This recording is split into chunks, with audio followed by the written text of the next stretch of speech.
زندگی آخر رلا ہی دیتی ہے، پھر چاہے ہم اپنے ماں باپ کے کتنے ہی لاڈلے کیوں نہ ہوں۔ بے شک۔ وسیم بھائی، یہ کوٹ ہے اشفاق احمد صاحب کا میرے سامنے، تو یہیں سے آغاز کرتے ہیں آج کی بات کا کہ ڈو یو تھنک کہ زندگی واقعی اتنی مشکل ہے؟ بالکل، اصل میں دنیا کی سب سے جو غیر یقینی چیز ہے نا وہ زندگی ہے، اور سب سے یقینی چیز موت ہے۔ تو زندگی میں نا وہ ارادے ٹوٹتے ہیں اور آہستہ آہستہ غم آتے ہیں، اور آپ کو پتہ چلتا ہے کہ ٹھہرنا مشکل ہی ہے، لیکن جو اللہ کے ساتھ رجوع کر لیتے ہیں ان کو یہ بات سمجھ لگتی ہے کہ جانا تو ہم نے ہے، لیکن جانے سے پہلے کچھ کام تو کرنے ہیں نا۔ تو وہ جو کام میں مصروف عمل، ابھی ہم بات کر رہے تھے کہ جو اللہ کے کام کر رہا ہے، جو مصروف ہے، تو پھر وہ ان چیزوں کو اپنے اوپر، اس غم کو اپنے اوپر حاوی نہیں ہونے دیتا۔ وہ حضرت واصف رحمۃ اللہ ایک شعر پڑھا کرتے تھے کہ غم بھی گزشتنی ہے، خوشی بھی گزشتنی، کر غم کو اختیار کے گزرے تو غم نہ ہو۔ تو یعنی کہ غم کو قبول کرنا ہے، اس کو ریڈ کرنا ہے، اور اس میں نا بڑا لیسن ہے۔ صحیح بات۔ تو یہ اللہ تعالیٰ ہماری برداشت، سب سے بڑی قوت برداشت ہے۔ بالکل صحیح۔ تو ہماری یہ برداشت بڑھانے کے لیے اللہ تعالیٰ غم بھیجتا ہے، صحیح، اور آہستہ آہستہ صبر کے ذریعے، نماز کے ذریعے انسان جو ہے نا اس مشکل سے نکل آتا ہے، کیونکہ اللہ کا وعدہ ہے کہ ہر سختی کے ساتھ آسانی ہے۔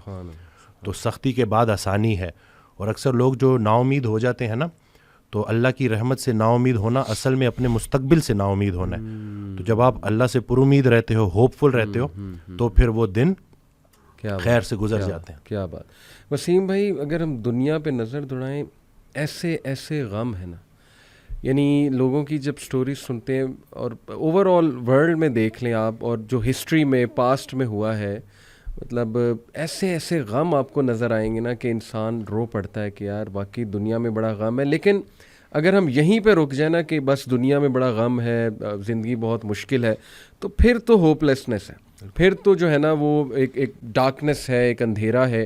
دیٹس وائی آئی سے ٹو پیپل کہ دیکھو جو ایتھیزم ہے وہ یہیں پہ رک جاتا ہے۔ بالکل، وہ کہتا ہے کہ بس we are all here and we are doomed, اور بس ٹھیک ہے، سفرنگ بھی ہے، کیوس بھی ہے، ڈارکنیس بھی ہے، اب کیا کر سکتے ہیں۔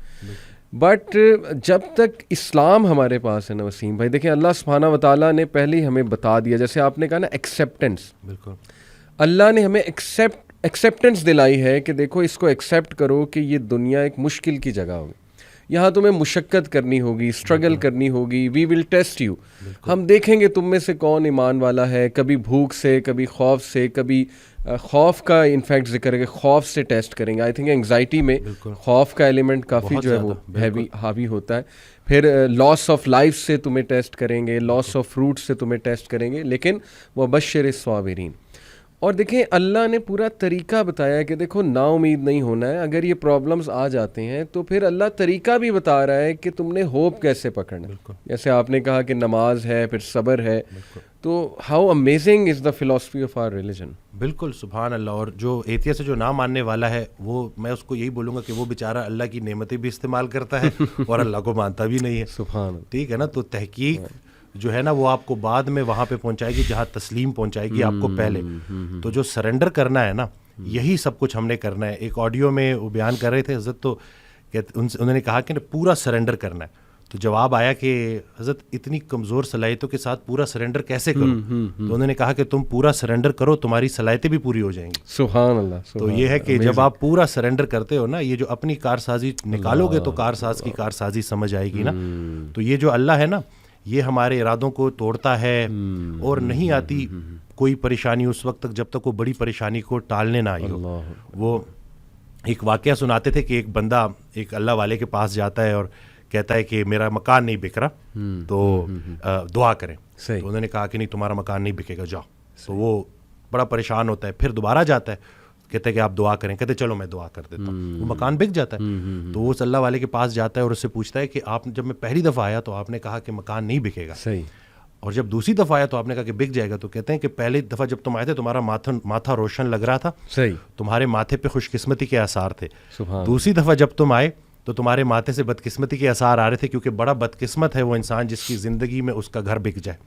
تو جو چیز تم اپنے لیے پسند کر رہے ہو، جس چیز پہ تم جشن منا رہے ہو، وہ اصل میں تمہارے استغفر اللہ کا مقام ہے جس کو تم الحمدللہ کہہ رہے ہو. صحیح. انسان جو ہے نا وہ جلد باز ہے, جلد باز ہے. وہ کہتا ہے کہ بس میرے اللہ کو اپنے مطابق چلانا چاہتا ہے. صحیح بات, صحیح بات. اور اللہ نے ہمارے لیے کتنی خیر رکھی ہوئی ہے, کتنی آسانی رکھی ہوئی ہے, ہمیں خوش کرنے کے لیے اللہ کے پاس اتنا کچھ ہے, لیکن ہم جلد بازی میں اور نا امیدی میں اس سے محروم ہو جاتے ہیں.